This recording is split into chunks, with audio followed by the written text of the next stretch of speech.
Olá, muito boa tarde. Hoje, dia 27 de novembro de 2025, estamos aqui reunidos para o estudo do livro Os Mensageiros. Hoje vamos para o capítulo 42. Mas antes de iniciarmos propriamente o estudo, quero pedir primeiro ao nosso irmão maior, ao nosso Mestre Jesus, ao mentor deste trabalho, aos nossos amigos espirituais, aos nossos guias, para que o trabalho possa ser executado com paz, com harmonia, com discernimento, para melhor compreensão do que estamos a estudar. Jesus fica connosco, agora e sempre. E que assim seja. Vamos então iniciar o estudo propriamente dito.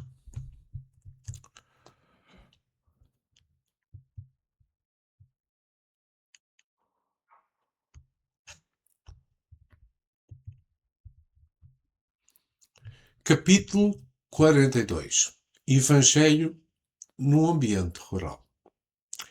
Apagados os comentários mais vivos relativamente ao episódio desagradável, o superior hierárquico daquela grande turma de trabalhadores espirituais indagou do nosso instrutor com delicadeza. Nobre Aniceto, valendo-vos da oportunidade, podereis interpretar para nós outros alguma das lições evangélicas ainda hoje? Aniceto aqueceu pressuroso. Notei que o interesse em torno do assunto era enorme. Com grande surpresa, vi que os servidores da gleba traziam ao estimado mentor um livro que não tive dificuldade em identificar. Era um exemplar do Evangelho, que Aniceto abriu firmemente, como quem sabia onde estava a lição do momento. Fixando a página escolhida, começou a meditar enquanto sublimava da luz e aureolava a fronte. Houve profundo silêncio. Todos os colaboradores mostraram um grande interesse para a palavra que se fazia. Tudo era de aspecto imponente e calmo na natureza. Um rebanho bovino acercara-se de nós, atraído pelas forças magnéticas que não consegui compreender. Alguns moares humildes chegaram, igualmente de longe.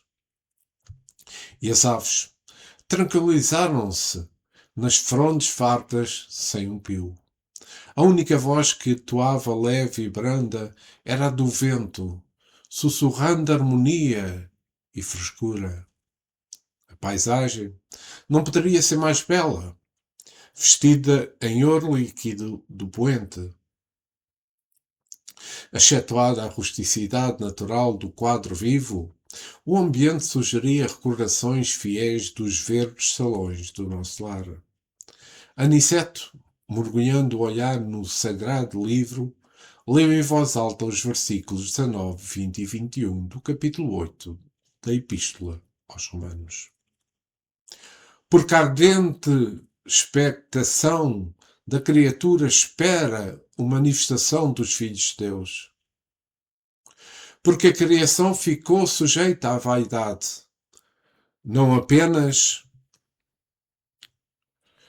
não por sua vontade, mas por causa do que a sujeitou, na esperança de que também a mesma criatura será libertada da servidão da corrupção, para a liberdade da glória aos filhos de Deus.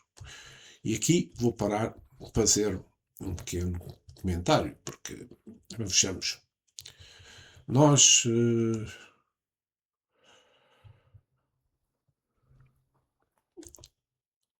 aqui já estava a saltar onde não era. Peço imensa desculpa. Mas isto saltou-me a folha do sítio.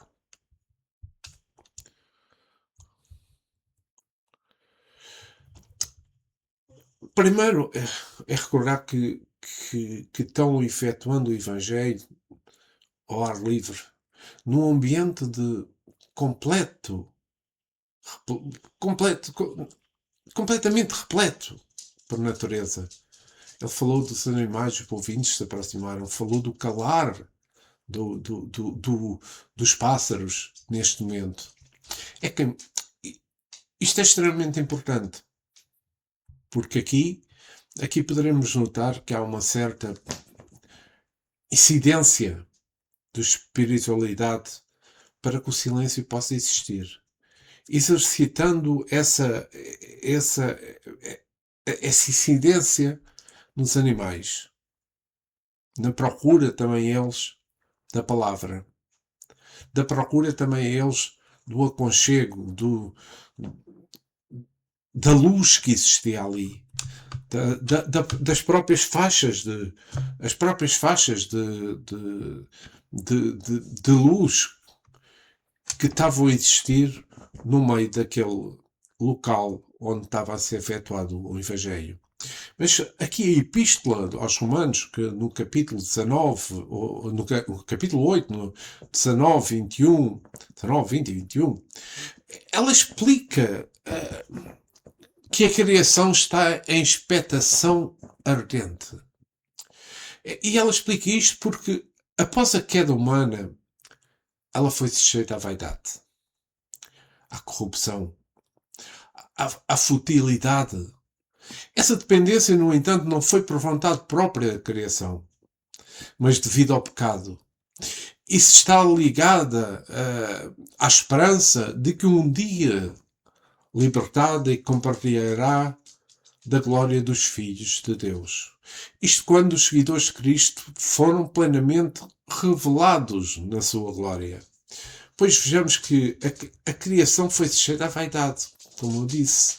A criação inclui a natureza, inclui a humanidade. Foi afetada pelas entradas das paixões humanas no mundo, pelas paixões essas humanas que rejeitam a natureza a uma exploração. O apóstolo Paulo descreve essa condição como vaidade e servidão da corrupção. Por causa de quem a sujeitou. A causa dessa sujeição foi a decisão humana, que introduziu o pecado e as consequências na criação. A esperança de libertação, a esperança, que como está mencionado, da libertação, a criação não está em desespero, digamos assim.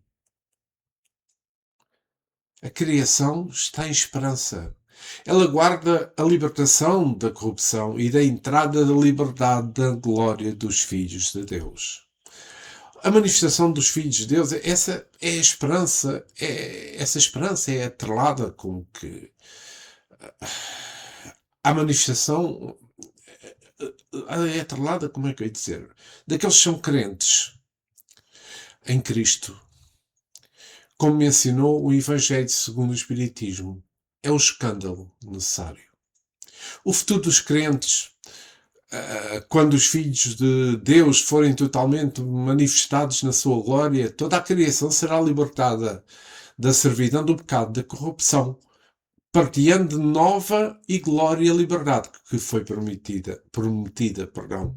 No Espiritismo, o escândalo necessário, que eu mencionei há pouco, não é um mandamento para o mal, mas é sim uma consequência inevitável da imperfeição humana e da lei da causa e efeito. É necessário que existam para todos os vícios e os erros, sirvam de aprendizado da experiência corretiva, levando o indivíduo a procurar o bem após ter sofrido o mal.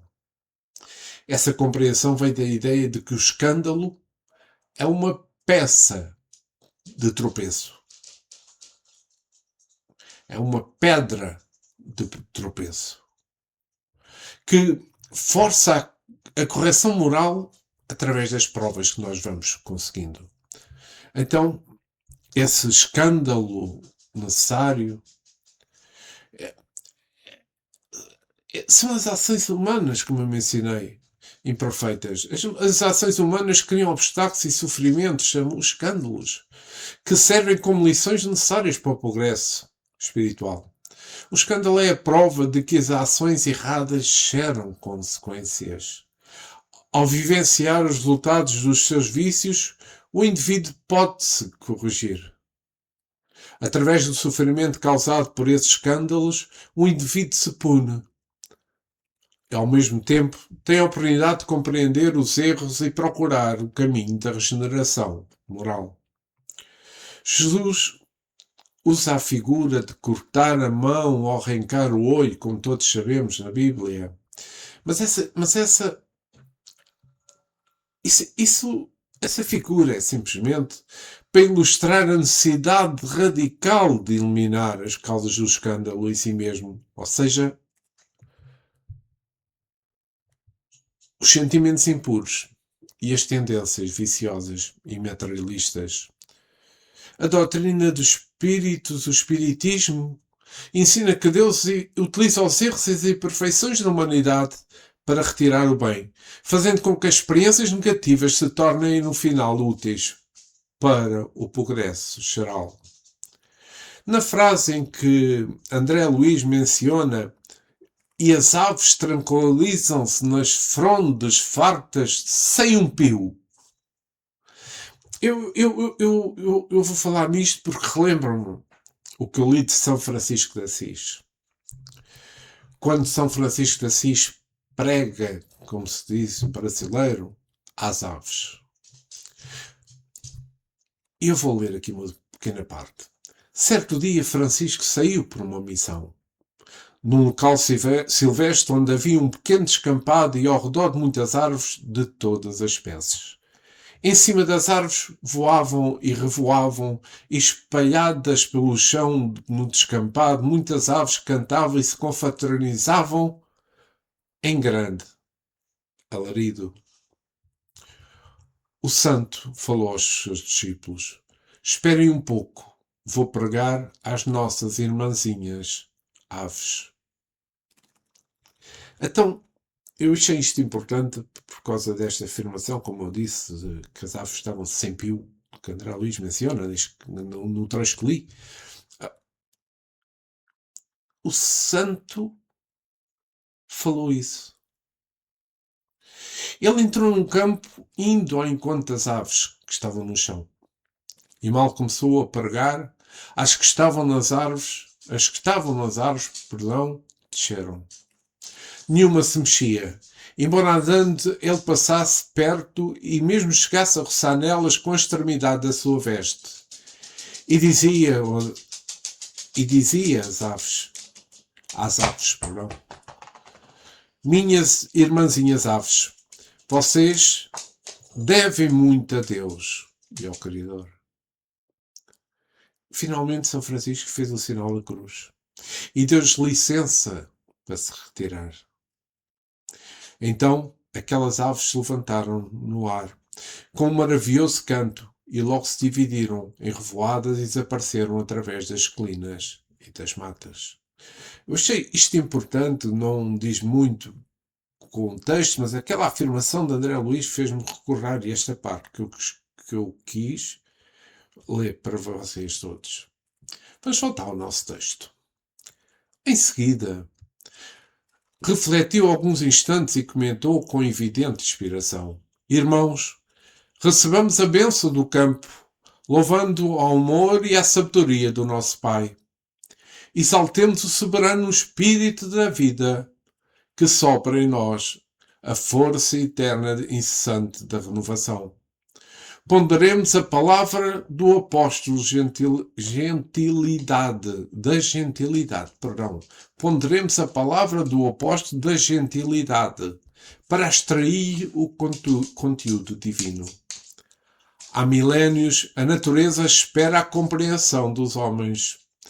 Não se tem alimentado tão somente da esperança, mas vive em ardente expectação, aguardando o entendimento e o auxílio dos espíritos encarnados na terra, mais propriamente considerados filhos de Deus. Entretanto, as forças naturais continuam sofrendo a opressão de todas as vaidades humanas." E vou parar por aqui, fazer um pequeno comentário. Nós sabemos que a natureza foi colocada por Deus com o objetivo da compreensão com os homens, da confraternização, digamos assim, da união entre elas. Como lemos anteriormente, peço imensa desculpa, a vaidade humana serve-se da natureza, explorando-a. A transformação espera de um servir exploração para algo diferente, servir cooperação. A ideia de que a natureza foi criada por Deus para cooperar com os homens é acaba por ser uma interpretação teológica e também espiritual que encontra a base em textos bíblicos, como o caso dos Romanos, no capítulo 8, versículo 28, que afirma que Deus faz todas as coisas cooperarem para o bem daqueles que o amam.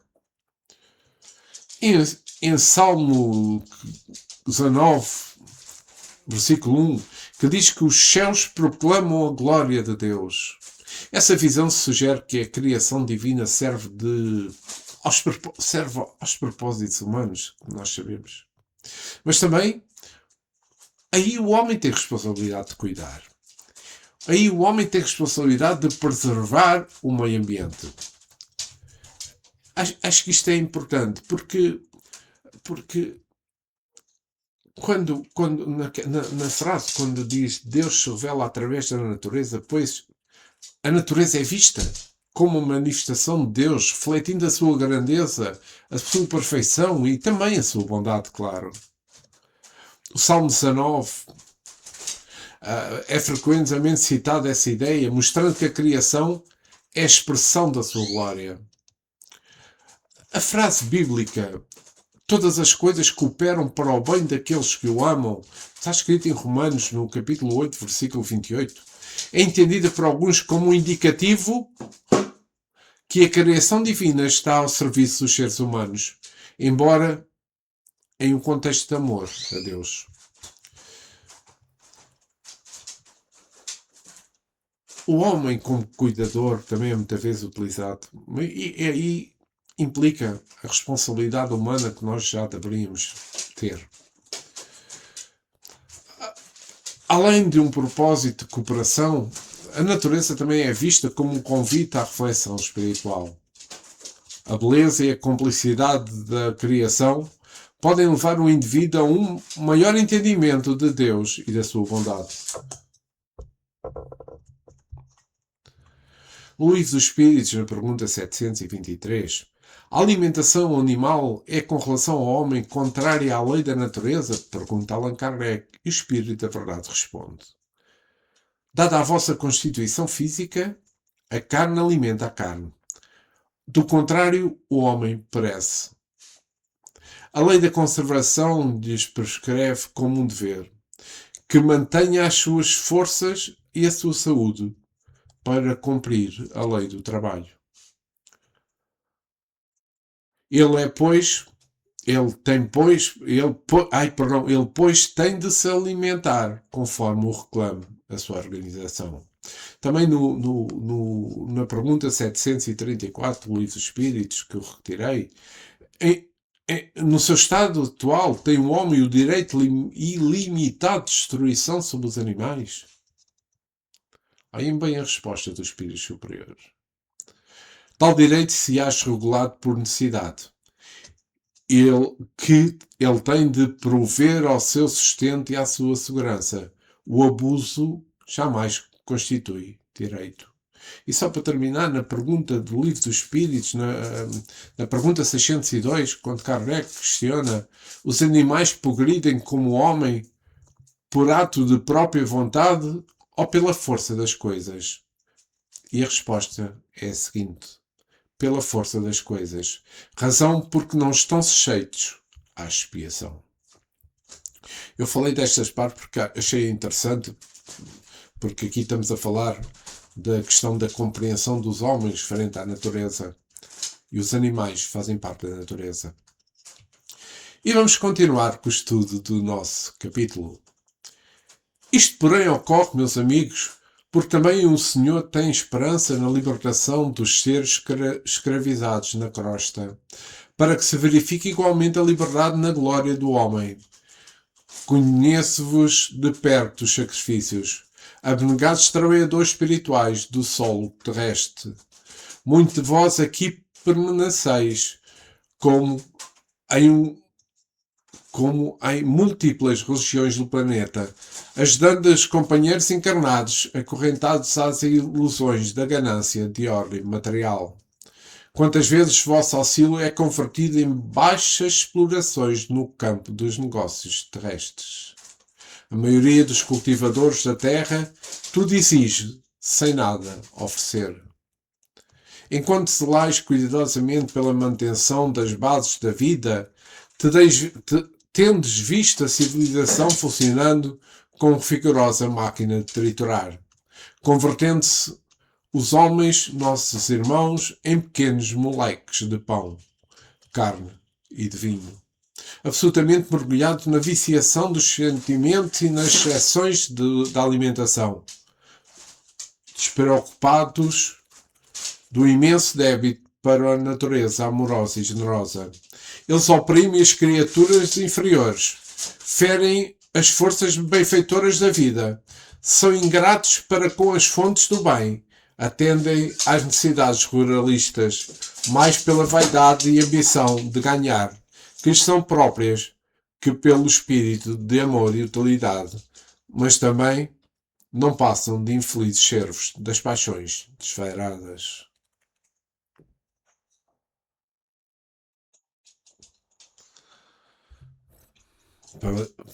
Peço desculpa. Estava a ver que a minha Carolinha estava a fazer barulho.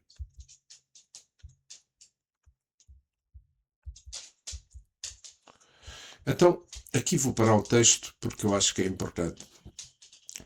No texto, Moloques, a palavra Moloques,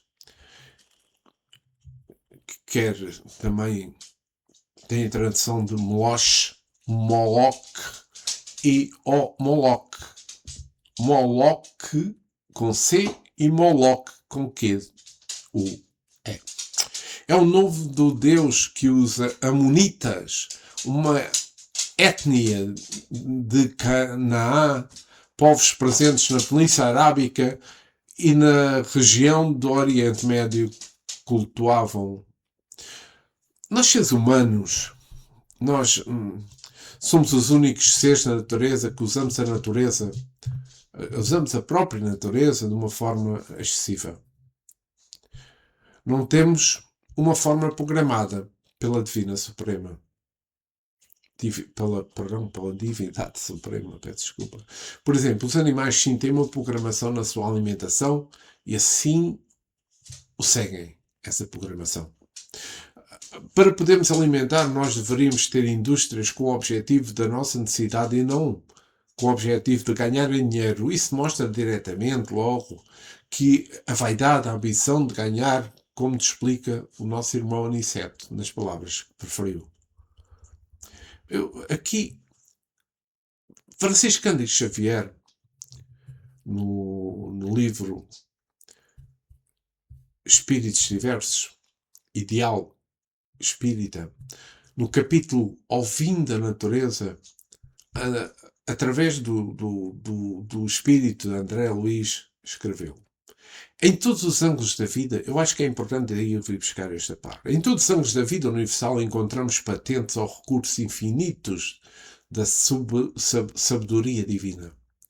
A interdependência e a função, a disciplina e o valor são aspectos simples da vida dos nossos seres e das coisas. Na interdependência, a vida vegetal vibra em regime de reciprocidade com a vida animal. A laranjeira, por exemplo, fornece oxigênio ao cavalo. E o cavalo cede gás carbónico à laranjeira. Isto também tem como função é que o futuro é resultado principal da existência da planta. A laranjeira quanto possua aplicações diversas, tem na laranja a finalidade maior da sua própria vida. Cada vegetal produz um só fruto específico. Existem infinitas qualidades de frutos, mas a laranjeira somente distribui laranjas. Cada fruto varia consoante as suas qualidades. A laranja pode ser doce, pode ser azeda, volumosa ou mais pequena. Somente distribui uma única coisa: laranjas. Cada fruto varia consoante as suas qualidades, como eu disse. Nós somos interdependentes. Temos funções específicas. Existimos para colaborar no progresso da criação, edificando o bem para com as criaturas. Carecemos de disciplina. Sem método nos nossos atos, não desmandaremos a luz da frente. Somos valorizados pelas leis divinas. Valemos o preço das nossas ações em qualquer atividade onde estivermos. Eu achei importante falar nisto e, com base esta parte que li do nosso texto, vou continuar com ele. Traçam programas de riqueza mentirosa que lhes constitui a ruína. Escrevem tratados de política económica, redundam em guerra destruidora, desenvolvem o comércio do ganho indébito, colhem as complicações internacionais que dão curso à miséria, dominam os mais fracos e os exploram, acordando, porém, mais tarde, entre os monstros do ódio. É para eles, nossos semelhantes encarnados na crosta, que devemos voltar igualmente os olhos com espírito de tolerância e de fraternidade. Ajudemos-los ainda, agora e sempre. Não esqueçamos que o Senhor está esperando pelo futuro deles. Escutemos os gemidos da criação, pedindo a luz do raciocínio humano, mas não olvidemos também a lágrima desses escravos da corrupção, em cujas fileiras permanecemos até ontem, auxiliando-os a despertar a consciência divina para a vida eterna. Assim, ainda que rodeiem o campo da vaidade das insolências, auxiliamos ainda. Estas palavras são muito fortes mesmo, porque essas palavras são fortes, mas são merecidas para todos nós. Esta pequena frase é para eles, vou ler aquilo que Melika Nicete falou, é para eles, nossos semelhantes encarnados na crosta, que devemos voltar igualmente os olhos, com espíritos de tolerância e fraternidade. É uma frase tão importante. É que aqui Nicete menciona o espírito da tolerância e da fraternidade como é um valor central, que se manifesta como amor ao próximo, compreensão, respeito, mesmo diante de todas as diferenças que possa haver. A prática da tolerância não implica concordar com injustiças, mas sim não revidar agressões e agir com sabedoria e calma, procurando a paz e a harmonia nas relações. A fraternidade, por sua vez, é vista como a base da igualdade e como a base da liberdade, impulsionando o indivíduo a agir com caridade, benevolência e perdão, tanto no âmbito individual quanto na sociedade. Isso implica-se à natureza também. Nós, espíritos encarnados, fazemos uma gestão adequada dos recursos naturais e somos o que Aniceto designou: escravos da corrupção. Se pensamos que somos quem domina a natureza, nós somos, sim, escravos nós mesmos. Resumindo, a espiritualidade tem uma paixão para a natureza e tem uma compaixão para nós, encarnados, que utilizamos os recursos divinos de uma forma que eu poderei mesmo mencionar: cruel. E vamos continuar com o nosso texto. O Senhor reserva acréscimos sublimes de valores evolutivos aos seres sacrificados. Não olvidará ele a árvore útil. O animal exterminado, o ser humilde que consumiu em benefício de outro ser. Cooperemos, por nossa vez, no despertar dos homens, os homens nossos irmãos. Levamos muito longe, ou seja, desculpem, cooperemos por nossa vez no despertar dos homens nossos irmãos, relativamente ao nosso débito para com a natureza maternal. Sempre ao voltarmos à crosta, envolvemos em fluidos do círculo carnal. Levamos muito longe a aquisição de nitrogênio. Convertemos essa tragédia mundial o que poderia constituir a procura serena e edificante. Como sabemos, então isto continua a 27. Organismo algum poderá viver na Terra sem essa substância, o nitrogênio que estamos a falar. E embora se locomova no oceano de nitrogênio, respirando na média de 1000 litros por dia, não pode o homem, como nenhum ser vivo do planeta, apropriar-se do hidrogênio do ar. Porquanto não permite o Senhor a criação de células nos organismos viventes do nosso mundo, que procedam à absorção espontânea desse elemento, de importância primordial na manutenção da vida, como acontece ao oxigênio comum. Somente as plantas infatigáveis operárias do orbe conseguem retirá-lo do solo, fixando para o entretenimento da vida noutros seres. Cada grão de trigo é uma bênção nitrogenada para sustento das criaturas. Cada fruto da terra é uma bolsa de açúcar e de albumina, repleta de nitrogênio indispensável ao equilíbrio orgânico dos seres vivos. Todas as indústrias agropecuárias não representam na essência senão a procura organizada e metódica do precioso elemento da vida. Se o homem conseguisse fixar 10 gramas, aproximadamente, dos 1000 litros de nitrogênio que respira diariamente, a crosta estaria transformada num paraíso verdadeiramente espiritual. Mas se muito nos dá o Senhor, é razoável que exija a colaboração do nosso esforço na construção da nossa própria felicidade. Mesmo no nosso lar ainda, estamos distantes da grande conquista do alimento espontâneo pelas forças atmosféricas em caráter absoluto. E o homem, meus amigos, transforma a procura de nitrogênio em movimentos de paixão desvairada, ferindo e sendo ferido, ofendendo e sendo ofendido, escravizando, tornando-se cativo, segregado das densas trevas.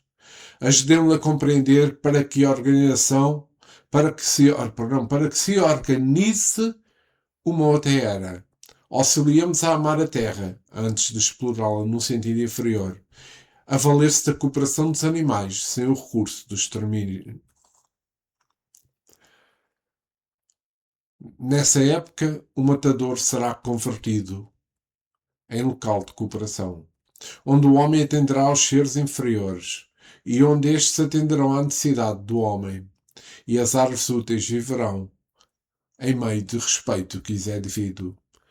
Neste tempo sublime, a indústria glorificará o bem, sentindo-se o entendimento e a boa nova, e a veneração às leis divinas. Permitirá-nos-á o Senhor, pelo menos em parte, a solução do problema técnico de fixação do nitrogênio na atmosfera.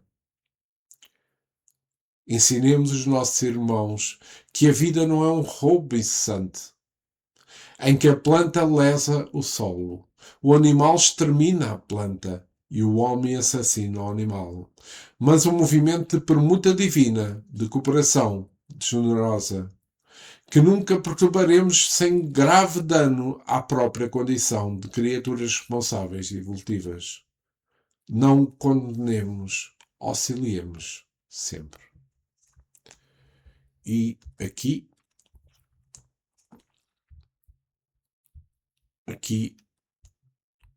vou parar.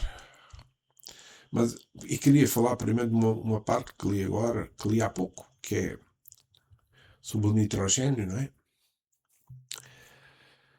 O nitrogênio é a substância vital na Terra, é o oxigênio. É a substância vital na Terra para toda a vida, como ensinou Aniceto. E o texto refere-se a ela de uma forma metafórica, como um oceano de nitrogênio, ressaltando que, embora os seres que respiram o ar rico em nitrogênio, eles não conseguem absorver o nitrogênio diretamente para o metabolismo. Isto está bem explicado por Vicente.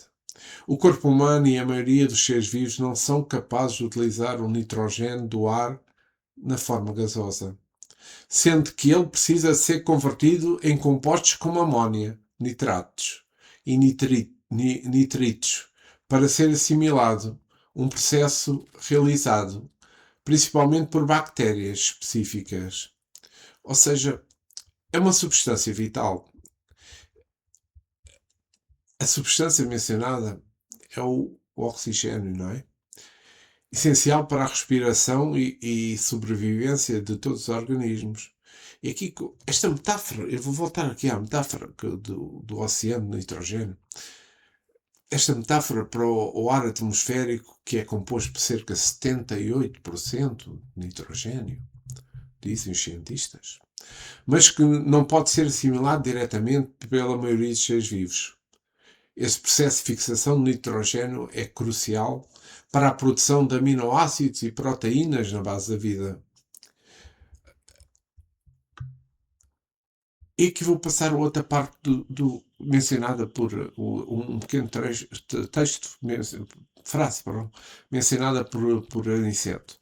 Somente as plantas infatigáveis operárias do orbe conseguem retirá-lo do sol, fixando para entretenimento da vida noutros seres. Então, de acordo com o Espiritismo, eu poderei dizer que aqui Aniceto destaca a função das plantas como operárias que se transformam e fixam o nitrogênio no solo. Isto é um processo essencial para a vida na Terra, como explica Aniceto, não é? Essa ação visa uma cooperação divina. Aí temos onde as plantas sustentam outras formas de vida, como os animais e como os seres humanos, por meio de processos biológicos, como a produção de alimentos ricos em nutrientes. As plantas são as únicas capazes de retirar o nitrogênio do solo e conseguindo pô-las disponíveis para os outros seres. Ao fazer isso, as plantas se tornam a base da cadeia alimentar. É lógico de ser isto, acho eu. Fornecendo bênçãos nitrogenadas e nutrientes para a sobrevivência de outras criaturas, dos animais e dos seres humanos.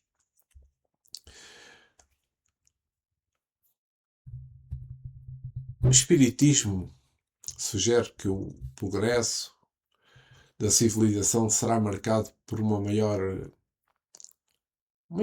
harmonia com a natureza, onde o homem aprenderá a cooperar com os seres inferiores e a utilizar tecnologias para o bem, em vez de explorar e destruir.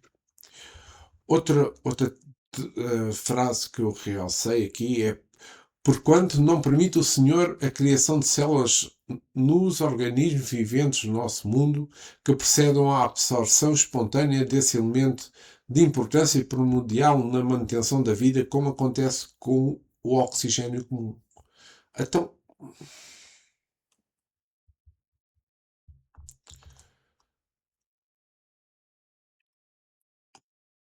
isto acaba por ser a força que move os seres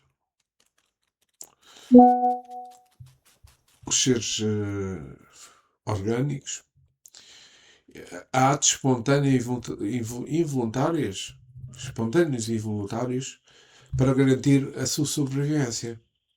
Não é? Eu acho que sim. É que esta frase que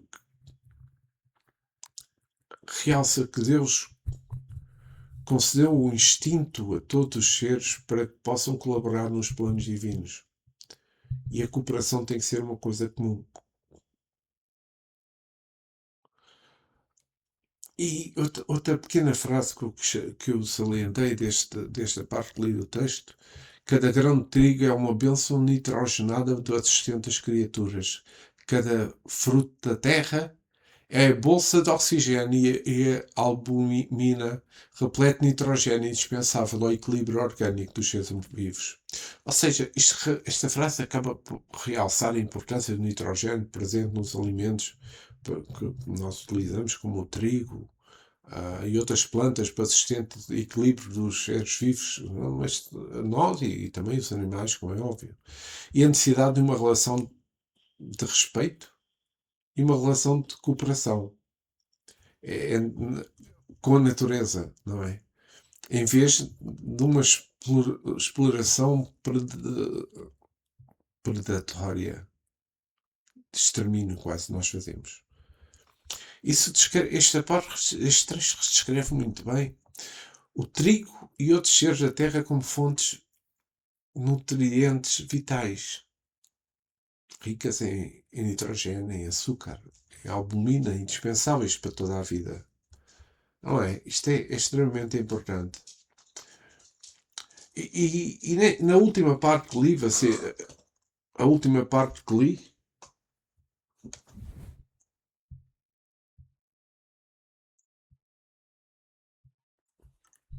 desculpa. Esta última parte que li que refere exatamente à interconexão e a cooperação na natureza realça que a vida é uma troca generosa e não um conflito de roubo, instalando-nos ao. Peço desculpa, saltei o texto. Instalando-nos a auxiliar e não a condenar, sendo os ensinamentos da natureza espiritual ou filosófica associados às discussões sobre a responsabilidade humana no ecossistema, como se vê em textos espíritas. E aqui vou passar a ler o nosso texto. A Assembleia, tanto quanto vós, estava sob forte impressão. Anicete calou-se e contemplou com simpatia os animais e as aves próximas, como se estivesse a endereçar-lhes profundos pensamentos de amor. E a seguir fechou o livro sagrado com estas palavras: observamos com o Evangelho que a criação aguarda ansiosamente a manifestação dos filhos de Deus encarnados. Concordamos que as criaturas inferiores têm suportado o peso de iniquidades imensas. Continuemos em auxílio delas, mas não os percamos em vãs contendas. Os homens esperam também a nossa manifestação espiritual. Deste modo, ajudemos todos no capítulo do grande entendimento.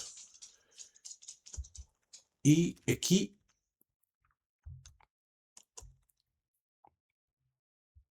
chegamos ao fim deste capítulo, mas sem antes eu vou comentar esta última parte que li.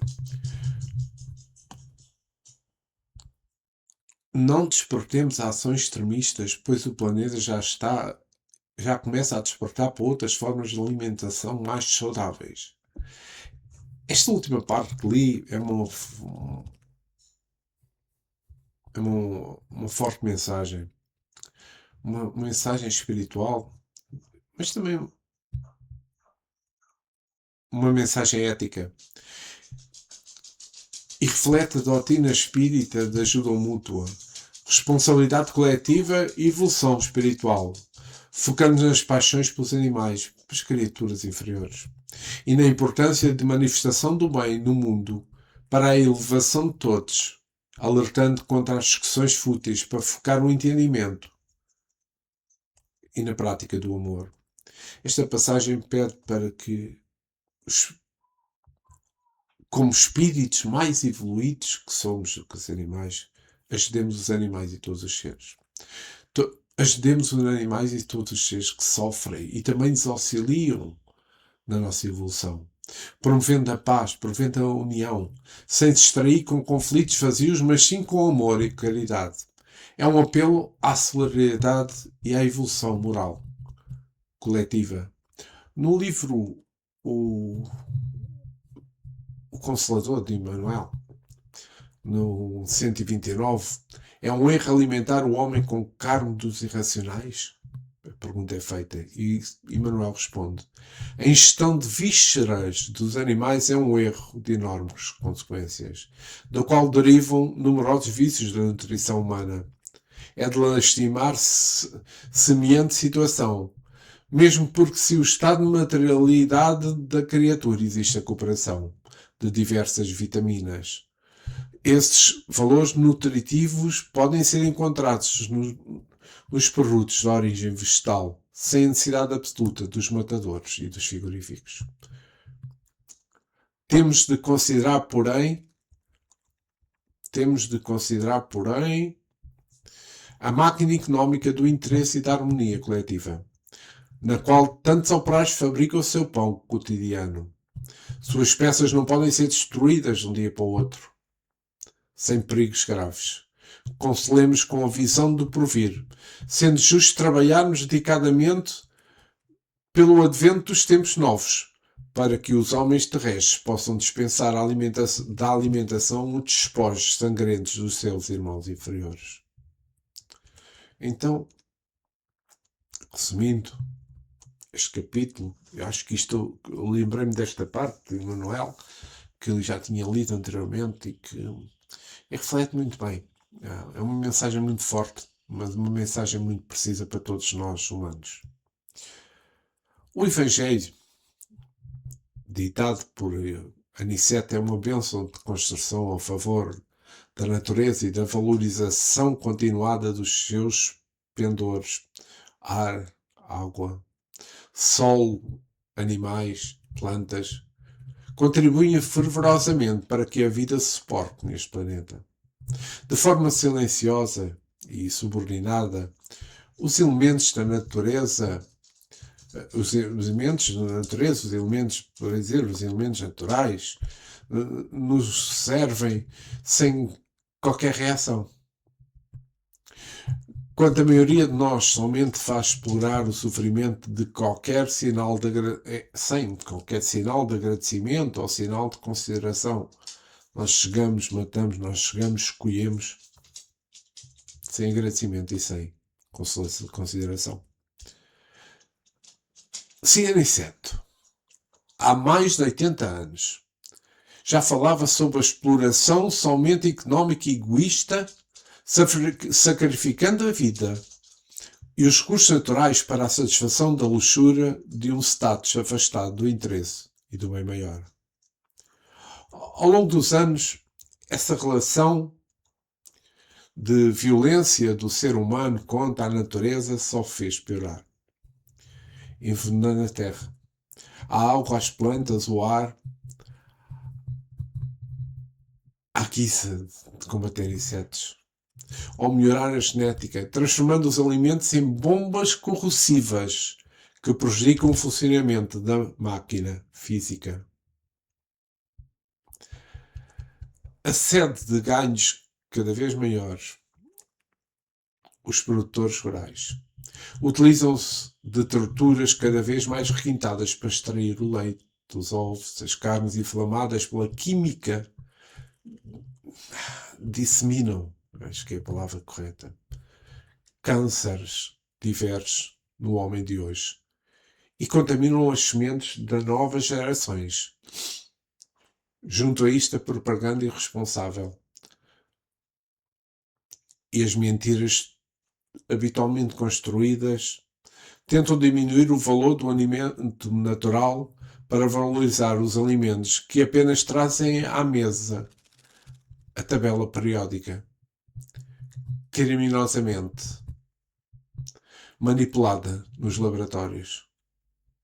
Assim, chumbo, mercúrio, cobre recheiam perigosamente os alimentos processados na desculpa de diminuir os trabalhos de preparo.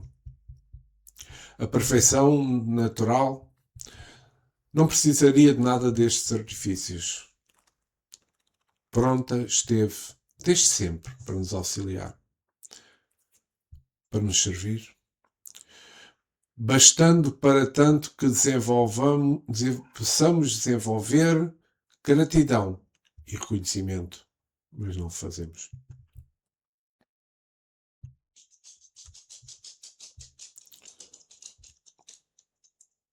Infelizmente, é assim. E assim, meus amigos, chegamos ao final do estudo do livro Os Mensageiros, no capítulo 42. Este capítulo 42 traz-nos muitas mensagens. Relembra-nos muitas coisas importantes que a divindade nos permite ter. Mas que nós, humanos, não somos capazes de reconhecer os irmãos que estão ao nosso lado. Não somos capazes de servir-nos com gratidão, com colaboração. Em vez disso, destruímos, dizimamos, contaminamos. Daí o grande número de doenças que existe na Terra atualmente.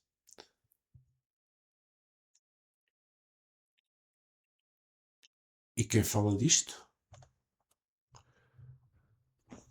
Quem informa que isto está a acontecer? Todos calam.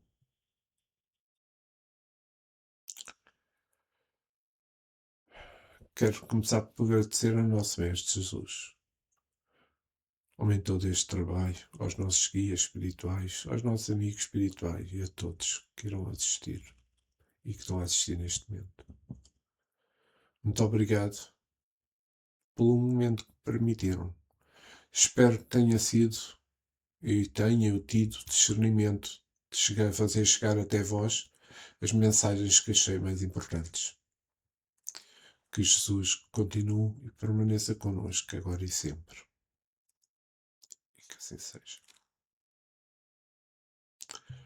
Obrigado, amigos, por terem estado comigo no estudo deste capítulo 42. Voltarei para a semana com o estudo do capítulo 43 desta grande obra espírita, Os Mensageiros. Obrigado, muita paz, uma boa semana para todos nós.